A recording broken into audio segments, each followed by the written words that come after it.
When you're working from home, the onus is a lot more on you to have the discipline to create your own boundaries.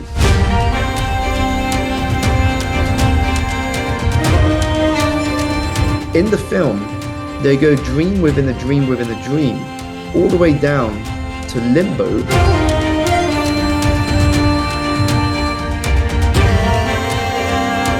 And then I'll finally start my day mid-afternoon. But by the time I get through a couple of hours, I'm already at the end of the day.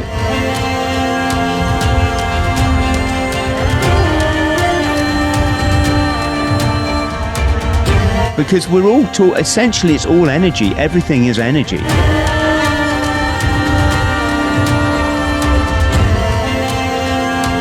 That would germinate and come to dominate the future of that person.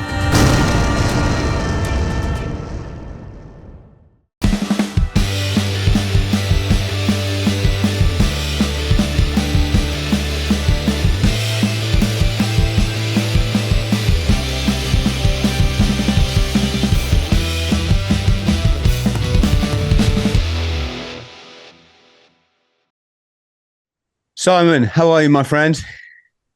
I'm doing fantastic, Chris. Good. Where in the world are you? So I'm based in London, United Kingdom. That's the place I call home. But given my work, I often travel abroad to different cities and regions. Simon, before we go and talk about energy, which is just, I honestly think this is everything at the moment. Excuse me, I just cleaned my glasses. Is your family heritage Hong Kong? No, but it's that part of the world. So both my parents were originally from Malaysia. Okay. My mum came from a place called Penang, South Malaysia. And my dad came from the Borneo Island, a place called Kuching, which is East Malaysia. I've visited quite a lot of places. So Malaysia, Kuala Lumpur, isn't it, is the capital? Yeah, KL is the capital. And it was made famous by that film Entrapment with Sean Connery and Catherine Zeta-Jones. Didn't they skydive from the famous Petronas Towers? Yeah, the Petronas Twin Towers. They were conducting a heist at the Petronas Twin Towers. Yes, that's right. And then you can go south into Singapore, right? It's like a it's just like a bus ride. Place as well. Singapore is one of my favorite cities in the world, and for obvious reasons, you and I, just before we went live, Chris, we talked about my love of being organized and minimalist and tidy, and Singapore is exactly like that. It's very well organized. It's very functional, very practical, and spotless when you walk around the streets in the city. It's legal because Singapore got some quite strict drug laws from what I remember. Yeah, there's a lot of there's strict drug laws, but there's also a lot of restrictions. And if you go to Singapore for the first time and you go to one of these tourist shops, you'll see this famous T-shirt where it says at the top of the T-shirt, Singapore is a fine city. And then it lists on that T-shirt all of the fines that you would get if you do activities that you're not allowed to do. So you're not allowed to chew gum on the street. Yeah. You can't carry certain fruits on the public transport. You can't eat or drink on public transport. So there's a lot of fines that you get if you break any of those rules. I thought you were going to, because we're called Bought the T-Shirt Podcast. I thought you were going to say, I went to Singapore and all I got was locked up for smoking in the street or something. What I was going to say is I found it really fascinating, all this strict laws and everything, which is fine. I mean, if it works, and people are happy, it works. But the one thing was the Chinese community were allowed to smoke opium in their ceremonies, which I just thought was fascinating. Yes.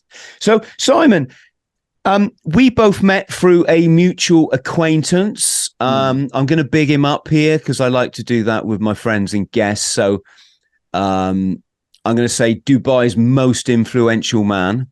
The wonderful Spencer Lodge, who it was great. I believe we both guested on his podcast.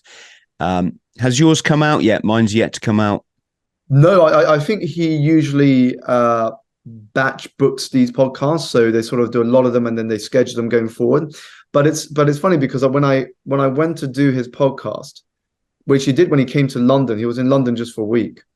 A week before, I'd lost my voice. So I went into the podcast thinking, I hope my voice holds up, because I'd lost my voice just a few days before.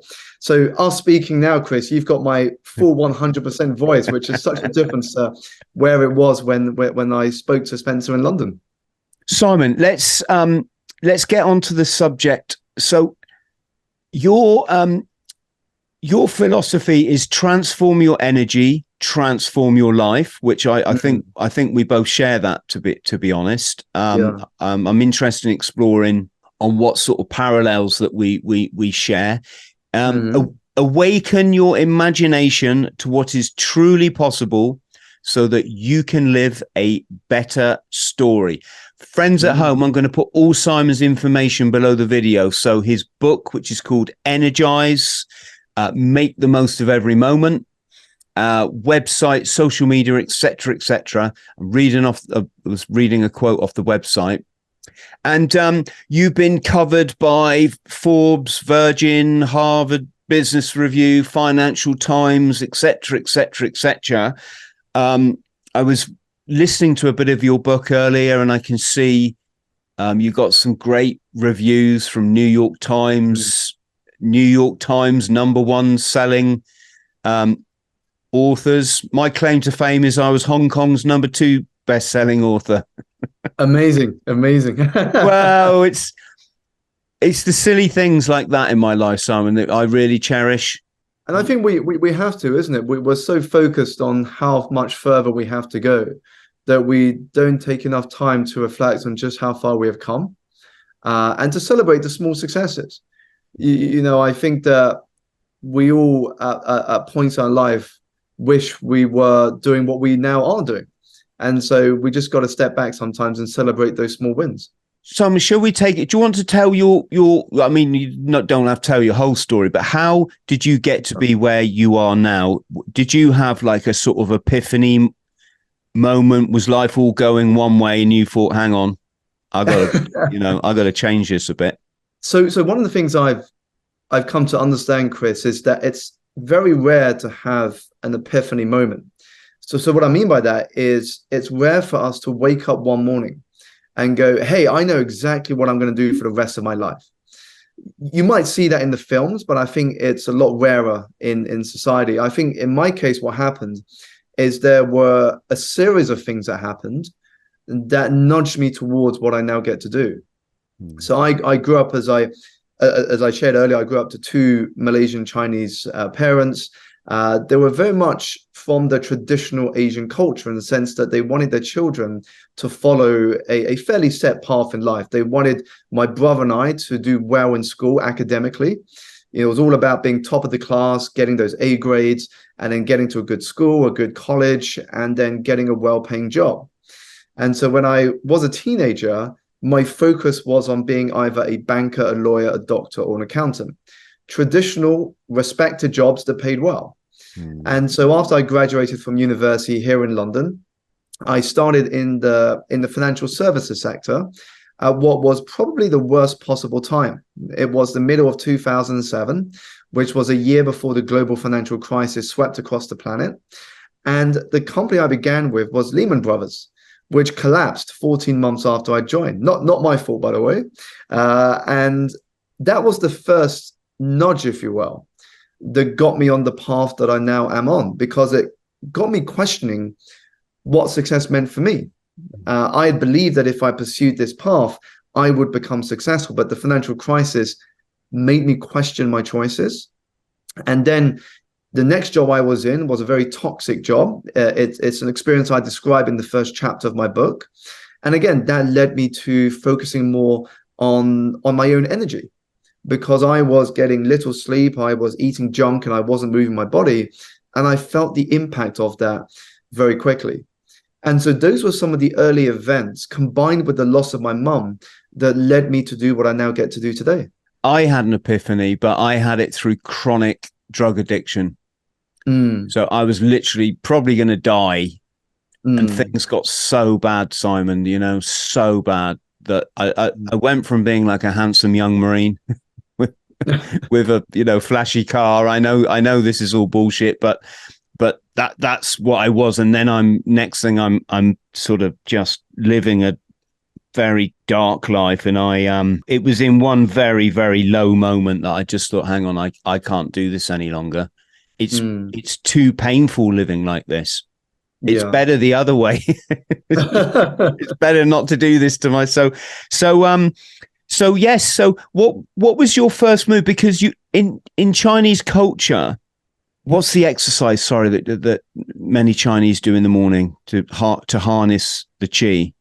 Is that? Are you referring to Tai Chi? Tai Chi, yes, of course. Yeah, I'm sure there's several, but that's you. And it's interesting you touched on it, because I think that if we look at different cultures around the world, whatever background you come from, we all talk about energy in different ways. So in Chinese culture, we call it qi. In Maori culture, they call it mana. In Indian culture, especially for those who practice yoga, they call it prana. And in more modern day cultures, if you are a fan of the Star Wars film franchise, you might call it the Force. Now, I think that whatever word or term we use to describe it, we're all talking about the same thing, which is energy as a life force that pervades every part of our existence. So the thing is, we know it spiritually, but very few of us apply it or address it in our everyday lives, because we get so caught up in the busyness of the everyday. And so that's what I really wanted to address in my book when I talk about energy, is when we look at energy, we've really got to break it down into 4 dimensions. Energy is about your physical, your mental, your emotional, and your spiritual. But unfortunately, we tend to only focus on the physical, which is when I'm not feeling energized, then I need to get more rest, I need to eat better, or I need to move my body.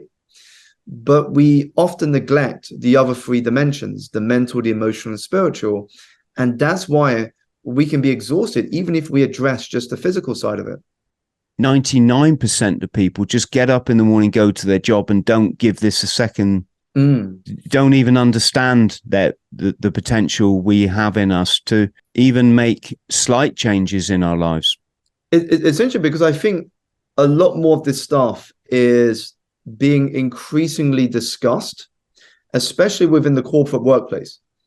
Because post-COVID, what we are now seeing, and there's been a number of articles about this in the mainstream press, is that many employees across the planet are experiencing a human energy crisis. Because we've come out of COVID and we've got this hybrid model where some of us come into work a few days of the week and work from home a few days of the week. But what that's now giving us is a responsibility to decide our own boundaries.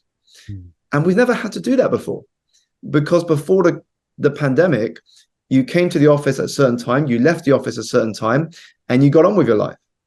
But now the lines between work and home are a little blurred when you're working from home a lot more often. And I think it's fair to say that the boundaries between the energies are blurring, aren't they? So whereas you might manage your energy at work, I mean, an unhealthy way people manage their energy is coffee, isn't it? That's one, you know, I've got to go to a job, I don't like it, just drink a bucket of coffee on the way to work, and then I'll get through it. And so, yes, I guess it's blurring it. I mean, before I start work, I love to have gone for a run, and I love to have had a sauna and a cold plunge. And it kind of draws a line that means I've set myself for the day now.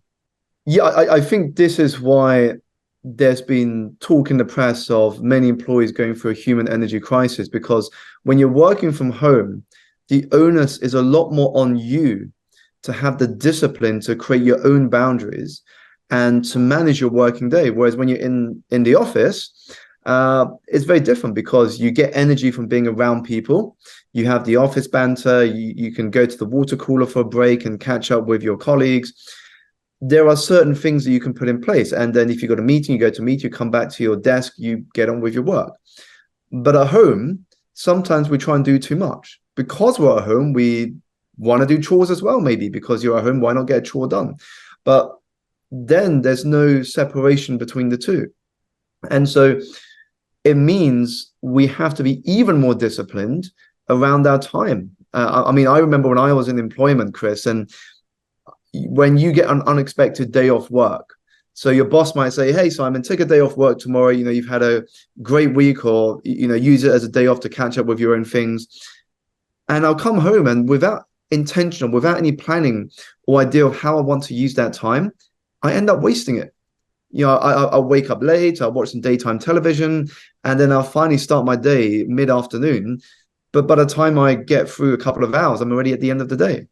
When we look at productivity, it's less about time management and more about energy management, because you can be time rich, but if you're energy poor, you're going to waste that time.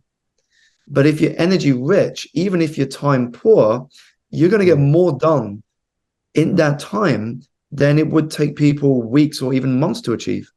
So let's come on and look at your tips for how to manage this energy and how to get the most out of the day. Could you give us an idea, Simon, first of what kind of people are you supporting to get a grip on this? I mean, you've got some great media coverage there. So you talking to big companies or individuals? Yeah, so most of my work is public speaking, and I speak to quite an eclectic audience. So everything from festivals. So I'm speaking at Car Fest later this summer, all the way to the big organizations and conferences in the workplace. So quite an eclectic mix. And for me, it's nice because it keeps me on my toes. Each audience is different, and they will have different questions. And then outside of that, I also work one-to-one with a small group of clients. So typically entrepreneurs, executives, and people in leadership positions who are looking to not only better themselves, but also empower their teams to become leaders in their own right. Here's the thing, right? As far as I'm concerned, when I do public speaking, I'm going to be honest, it's pretty three-dimensional. Not because like I'm not good at it, although I'm not particularly brilliant, but because I'm on a different level to the people I'm talking to, and my life operates on what I would say a higher frequency. And the things that are most important to me in my day. So number one, smile at the sun every day without fail. Even if it's dark, I'll smile at the moon, but I'm grateful to be here. If I go saying that in some corporate structure, literally the last time I talked like this, the host, right, who should have been bigging me up, just went, no, that's just weird. And I'm like, I probably didn't bridge it very well that time, but how can you, I mean, for me, the highest form of vibration is love. Yeah. It's once you understand, once you can get to a place in your life where you never talk badly of another person, you're in a beautiful place. When you're with a corporate audience or even when I'm doing life coaching, you got to kind of blow all this over everybody. And because we're all essentially it's all energy. Everything is energy. So it doesn't matter what you're talking to an office about. You're essentially manipulating the energy in that room. You're helping people to go away and manipulate energy. So yes, your experience, Simon, sorry. Definitely. No, I think it's a great question, Chris, because you are going to speak in front of different audiences. So corporates, in my case, I've done some talks to children. I've done talks to people in the middle of a field at the festival, to a public audience. And when we talk about love and we talk about also communication, because at the end of the day, communication is energy. When we want to communicate a message, we have to be able to transfer the energy we have from us to the audience in order for them to buy into our story. And when it comes to speaking, one of the lessons I learned right at the beginning of my journey is that it is not about us, it is about them. So how can we speak in a way that shows not only that we understand where they are right now, but that we can help guide them to where we know they can be.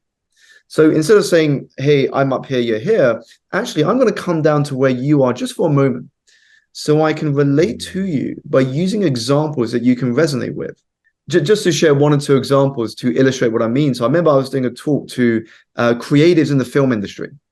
So because I knew the audience were thinking a very certain way, so their knowledge is about films, about production, about editing, it's a very creative brain. What I did is, instead of using my usual analogies, I started using film analogies. And so when somebody in the audience said to me, Simon, what does the process of coaching look like? Because I've never had coaching before. And I said to this particular person and the rest of the audience, I said, coaching is like doing Inception on somebody. So you may have seen the film Inception, starring Leonardo DiCaprio, directed by Christopher Nolan. In the film, they go dream within a dream within a dream, all the way down to limbo, so they can plant a seed of an idea that would germinate and come to dominate the future of that person. And I say to the audience, I kind of do the same. I work with my clients. I understand who they are at the core level of their being, so that when we come back out to reality, reality hasn't changed, but the way they see their reality has. So that's one example. And it's just really understanding what will connect with them so they understand the essence of your message. God, you are good, mate. I tell you that. You know, you have this wonderful ability to slow life down and see what needs to be done. I'm like a bull in a china shop. I just, I definitely need your services. I mean, even when we think about gratitude, so we talk about love and gratitude, I give the example to the corporate audience. I say to them, imagine how it would feel if your manager comes up to you after you finished a project or a task, tapped you on the shoulder and said, well done. I just wanted to share my gratitude with you for the hard work you did for us winning this client and for us getting to the next stage of this deal. I would simply ask the audience, how would that make you feel? That does not cost you a single penny. Giving appreciation and gratitude costs you nothing, but can transform your day and the way that you feel. And again, that's something all of us can relate to. And it's something that CEOs and managers, they just don't do they? There's this kind of weird separation I found when I used to have a job, that the kind of management think that they're a bit special and that they isolate themselves from the workforce. And it's almost, when you get your Christmas card, it's so tokenistic. Yes. And Simon, what are there any assumptions you make that we can make with an audience? I mean, for example, my experience of working for other people, I'm just going to be honest, it's never really been good. It's been bearable at best.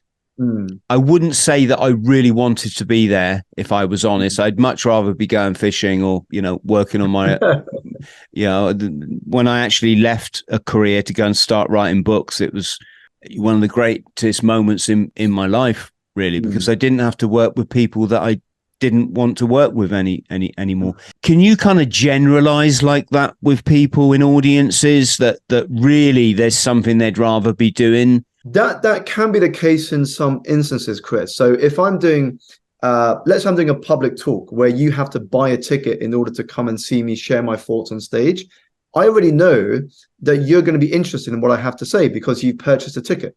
You've done your research, you've purchased a ticket, and you're coming to the event. If I'm doing a talk at a company and the employees have no choice, but they got to come to the event because the company's put the event on, then clearly that's a very different hurdle, because the company has paid for me to come to talk and the employees have been told you've got to come to this event. And so knowing that information, I know that it's even more important for me as a speaker or the trainer to grab their attention as quick as I can and show them that me being there is worth their energy. It's worth their presence. And so there's a different sort of focus that comes with when an audience is paying to hear you speak versus when an audience has no choice but to come and hear you speak. And it's just managing how you interact with people in that way when you have that knowledge. Yes, that's a great skill, because I've often thought when I've talked to a corporation or a corporate sort of audience that, my God, if I really said what I wanted to, you'd all get up and leave the job tomorrow. Sorry, friends at home, I might be sounding really rude. I really hope so many of you love your work, and that's a great I mean, that's just so traditional and great. I'm a little bit biased because I've always been a square peg in a round hole. You know, and that can get really painful. I'm all about loyalty. I'll do anything for anyone. I remember one of my colleagues was going to be sacked because we were in an organization you weren't supposed to drink alcohol. And this guy, it meant a lot to him. He'd come from Hungary to get this job. And in Hungary, they don't, this is back before kind of euros and all this sort of stuff. So they were very impoverished existence. It was a big thing for him. And when the boss thought I was the golden boy, so he put his arm around me and went, "Yeah, we're going to have to sack this guy." And I said, "Well," he said, "Yeah, we found he was taking a drink." And I said, "Well, you better sack me then, boss," because I had a drink with it. I had a drink with him. You know, that's how loyal I am, Simon. I don't care if I'm homeless on the street. I got to live with my values. And I found it really frightening how backstabbing sort of people could be. But let's just talk generally then, Simon. What are the principles of what you teach? Where does it start? How would you start educating? Can we just sort of generally talk through it? So if I look at the 4 dimensions of energy, where for me it starts is your physical energy. Because if there's anything that we have taken away from the global pandemic, is the fact that health is your first wealth. You know, when you are healthy, you may have lots of hopes, dreams, and goals, but when you're sick, you only have one. And so we have to stop making our health a side hustle. We end up, which is a fact for a lot of us, we end up sacrificing our health in order to make money, and then eventually we have to sacrifice money in order to recuperate our health, and that is not sustainable. And so for me, the first area to address is your physical energy. You can't give to others what you don't have yourself. And so that includes getting sufficient rest and sleep, moving your body, and feeding your body right. You can get all the best tips and strategies and hacks to be the best leader or to run the best business. But if you're not getting enough sleep, you're not really going to put it into action, or you're not going to go forth with your best effort. Sleep, for me, is the foundation of your most productive day. Now, just to illustrate how important it is, when you jump into an Uber, for example, would you prefer to be sitting in the back of a car with your driver having had a full night's sleep, or just 2 hours sleep that night? I mean, I know which car I would prefer to be in. And it's the same with us. Many of us are surviving on just a couple of hours sleep a night. And we have to address that before we can do all the other things that we want to do. So for me, that's where it begins. It's to look at your physical energy on a scale of 0 to 10. What would you rate it as? And then what must change for that to go up, even just by 1 point? Because even a move or a shift of 1 point will impact your mental, emotional, and spiritual energy, because you will see the day and the challenges the world throws your way in a very different perspective. You don't want to do anything with me if I've had 2 hours sleep. Probably means I've been partying for 6 days. Stay away, folks. This is beautiful, Simon. Health is not a side hustle. It's just so true, isn't it? I say to everyone, look, just even if you can walk around the block in the day, do something rather than just see it as like a punishment, or you can't give to others what you haven't got.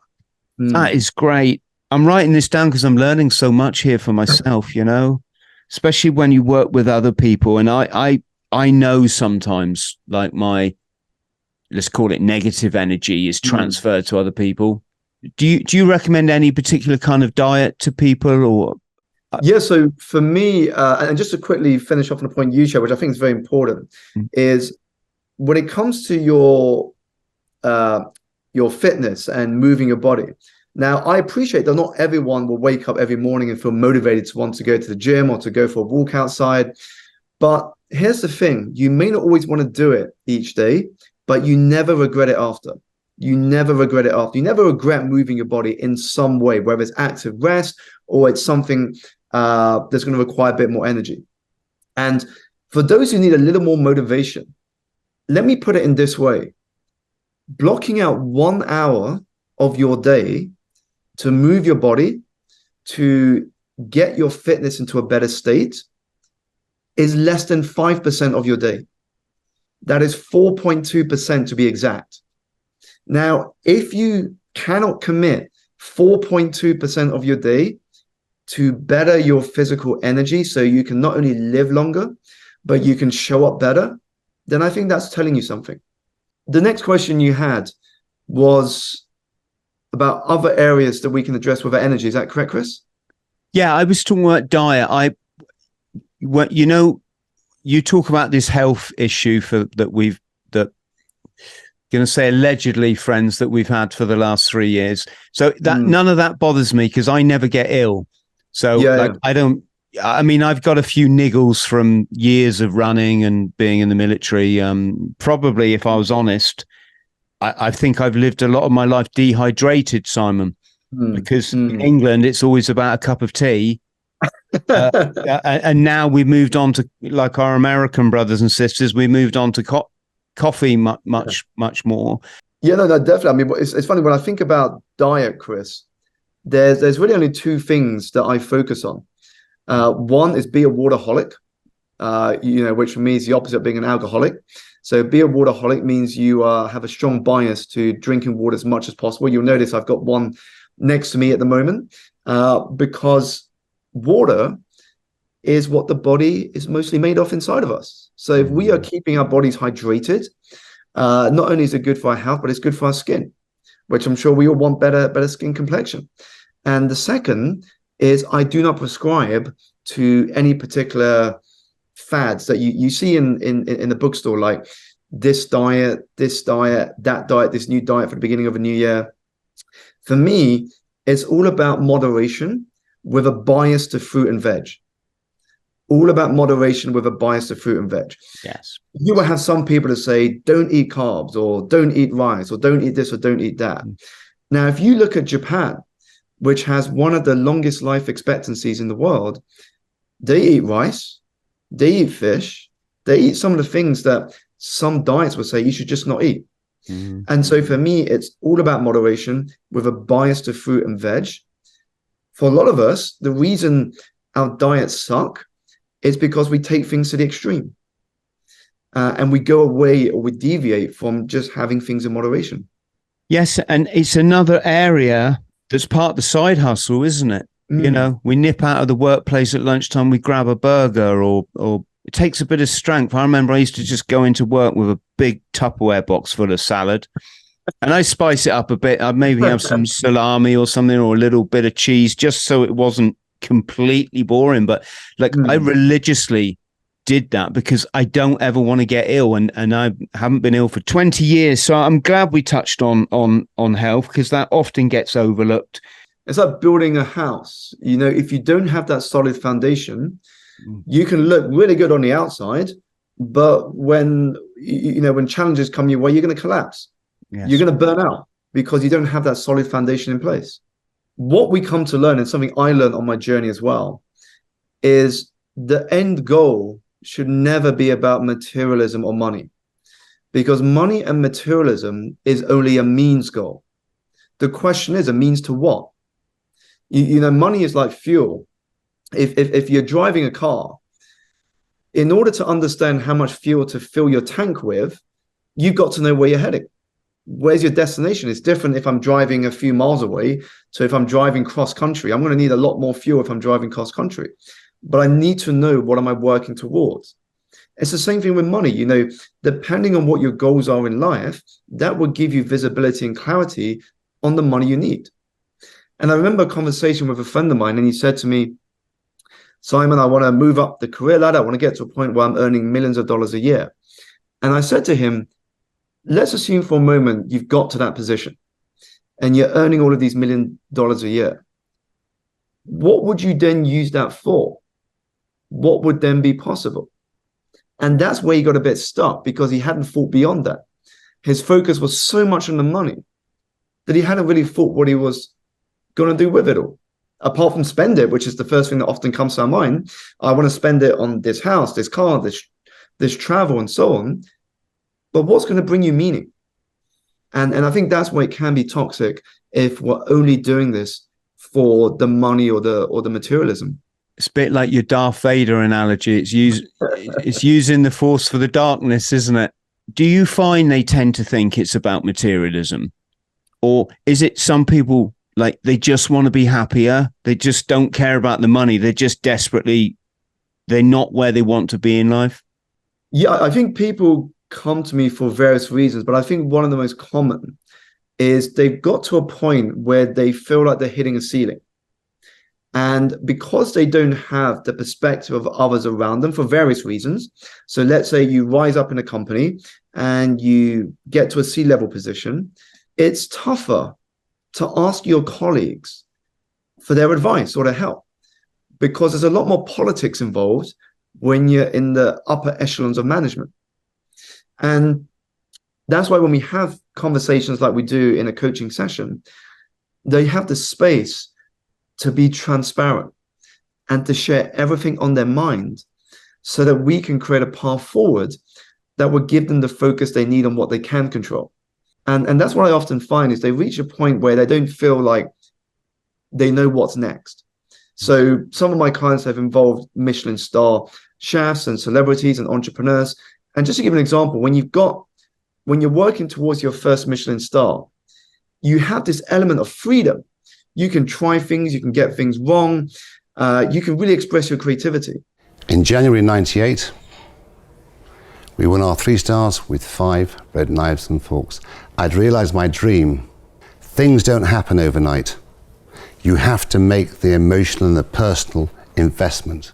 Retaining them is the most boring job in the world. You become this very well-oiled machine. It's no longer personal, it's mechanical. But once you get that first Michelin star, now everybody's eyes are on you. They're watching your every move. What is the restaurant you're going to open next? What is the next project you're going to work on? And so to get that second star becomes a lot more harder. Yes. Can't do baked beans on toast anymore. I mean, what comes next, Simon, with respect to harnessing the energy or using it appropriately? Yeah, so what comes next really is addressing the mental, emotional, and spiritual energy. So I'll touch briefly on each one because, I mean, in the book, I go a lot deeper. But spiritual energy is interesting because for a lot of us, we don't straight away understand what it means to be high in spiritual energy. But to explain it in a way that I think everybody will get is to look at society around us. When you look at people generally, what you notice is that they're exhausted, not because they are physically doing too much, but because 1, they are doing too little of the things that bring them joy, and 2, they are running someone else's race. And when you are running someone else's race, or you're doing work that is not aligned to your values, or that makes you feel you're betraying your values, then you feel a bit of tension inside of you, or a bit of frustration and anger. And that's when you're low on spiritual energy. When you're high on spiritual energy, you're doing the work that makes you feel alive.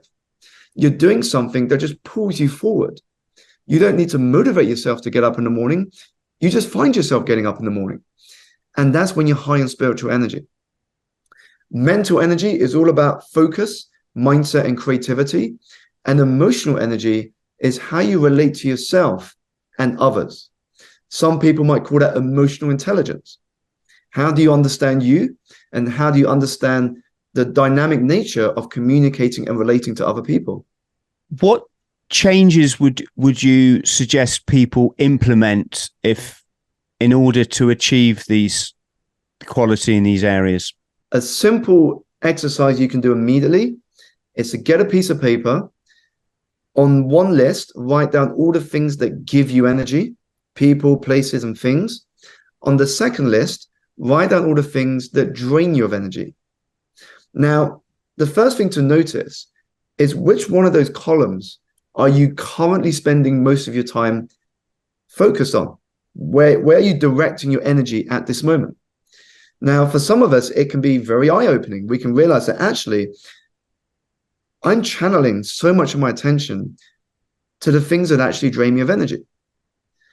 And so the next question is, how can you start shifting your time and your energy to the things that actually are productive for you, the things that are going to give you energy. So that's really the first step, is to raise your awareness of where your energy and time is being spent and to start making small shifts. Gosh, when you put it like that, it seems so simple, doesn't it? I get drained of energy when my house is a mess. You know, so what's the answer there is, instead of seeing that as a chore that, you know, I don't earn money doing that, see it as something that's, no, it's going to pay you in energy to get that area sorted out.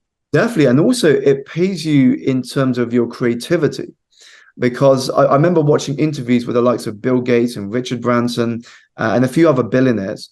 And what they all shared was the importance of chores that were meaningful for them, because not only did it give them energy, but it also gave them the opportunity to slow down. And when you become mindful in the moment, so you begin living in that present moment, your creativity ignites. You know, there'll be moments when you're on a flight for a holiday, or you're washing the dishes, or you're gardening, and you suddenly have an insight and you go, that's what I need to focus on, or that's who I need to call. But those things often only come to you when you're not sitting in front of a screen or on your phone or on your desk. It comes when you have that space where you're giving oxygen to your creativity, because you can collect all the dots you want, but if you don't give yourself the space to connect those dots, it's meaningless. Can you give us an idea, Simon? What changes, is there a kind of pattern in changes that people make, that they come and say, Simon, I've done this? It's just one simple thing. I'm always saying, hot shower, cold shower. It's just great. Apparently it stimulates the vagus nerve. I would say it probably takes us back to our primate roots when we lived in the forest, and we would get wet and we would get cold. We wouldn't always have a cave to go and sit in, would we? So I think nature's done something very clever there. But every client that I've ever said this to comes back the next week like, I've done it, Chris, and I see what you mean now. I see what you know. Can you give us some examples of what's worked in your coaching? Yeah, so Simon? one that comes immediately to mind is, if you are in a position of leadership, make it a regular habit of expressing your appreciation and gratitude for your colleagues and employees in very personal ways. Because what happens is that you begin to energize them to want to do more than their basic job description. So it could be leaving one of your employees a voice note to tell them how much you appreciate the work they did. It could be writing a card. It could be sharing with the rest of the team in your weekly meeting an example of what you like to see more of by name checking someone, just in the way that you did at the beginning of this call with Spencer, Chris. Again, these things don't cost us anything, but the way it impacts the recipient is profound. So that's one thing we can do. Second is write more. What I mean by that is so I've got two right here, but keep notepads and journals next to you at all times, so you can write and download information from your head onto paper. The reality is we don't do enough of it. And when we don't, we keep all of it in our head, such that we end up thinking about our thinking, about our thinking, about our thinking. And we get so caught up in here that either we take no action, or we drown in scenarios that may or may not happen. But when you write on a regular basis, it's like therapy for free. You end up understanding your thoughts at a deeper level, and you gain clarity as to the best way forward. So that's the second. And the third is upgrade your environment. I'm often asked, Chris, what is the fastest way to make progress in any area of my life? And the response I always give is to design an environment around you that makes it impossible not to succeed. How do we do that? But look at the people you spend time with. Look at the magazines you read. Look at what you watch on television. Look at what you listen in terms of podcasts, in terms of music, in terms of any other sources of information. Look at the physical spaces you spend time in. All of these things have an impact on how we see ourselves and what we see as possible. Simon, this is gold. You can see I'm writing all this down. It's wonderful. So to finish off, because to be honest, friends, what I'd like you to do is this. Take it from me. This is incredible stuff. Sometimes you need someone else just to tell you, just to cut through the clutter in your life and say chung chung chung, and you're like, yes. Slow down a bit and listen to someone like Simon. It's incredible. So what we're going to do, like I say, the links will be below. I want you to go out and listen to Simon's audiobook or read his book, whatever your thing is, or if you're in need of coaching, ping Simon an email. Email is on your website, Simon, isn't it? Because that's how. Just fill in the form and it'll come to me. Could you just give us? Could we finish on a sort of happy ever after story for, a client or an audience? Something. Yeah, well, if I may, Chris, I'll maybe finish off on something that will energize the listener to go off and do something today to make their life better tomorrow. And that is the fact that I remember when I became a parent for the first time in April 2020, one of the things I was reminded about is just how much a miracle we are. Many of us wish we would win the national or the regional lottery. But the thing we forget is we have already won the greatest lottery that there is going, the lottery of life. The fact that we were gifted with this opportunity to experience the spectrum of being a human on this planet. The question here is, what are you going to do with that winning ticket of yours? What are you going to do with that winning ticket of yours? How much longer will you avoid what you are capable of in order to continue with what you are comfortable with? Collapse that gap between idea and execution, and that will become your greatest antidote to regret. Friends, you heard it here first. Unless you followed Simon for a while, then you heard it here second. Simon, absolutely incredible. Thank you so much for coming on the show. Even your book, if I may say so, I'm just going to get a picture up for my even the cover of your book is it just feels so right. Thank you so much for coming on the show. Just stay put when I click the record off, just so I can thank you personally. And I usually try and borrow money from my guests. But no, Simon, you're one wonderful human being. Thank you. It's really an honor to meet you. I wish you all the best. Maybe you, me, and Spencer can catch up at some point and do something somewhere on this beautiful planet. Definitely. I look forward to it, Chris. And thank you so much for having me on as a guest today. No problem. And as I say to all my guests, it's an open invitation. Always welcome to come back. Perhaps we could do a live show at some point and take some questions from our audience. Friends, if you'd like that, let us know in the comments below. And to our friends out there, massive, massive love to you. I really hope this has helped you as much as it's informed me. If you could please like and subscribe, that would be wonderful. Just to let you know, if you become a YouTube member, you get access to all of our back catalogue of videos, all the ones that the public don't get to see. $1.99 a month really helps support the channel and helps us keep doing what we're doing. Thank you for those who've supported us on Patreon and locals. And we're going to see you with your VIP tickets for our upcoming Bushcraft weekend, 1st of September. Massive thank you to Simon again. Massive thank you to you all. See you all soon. Bye-bye.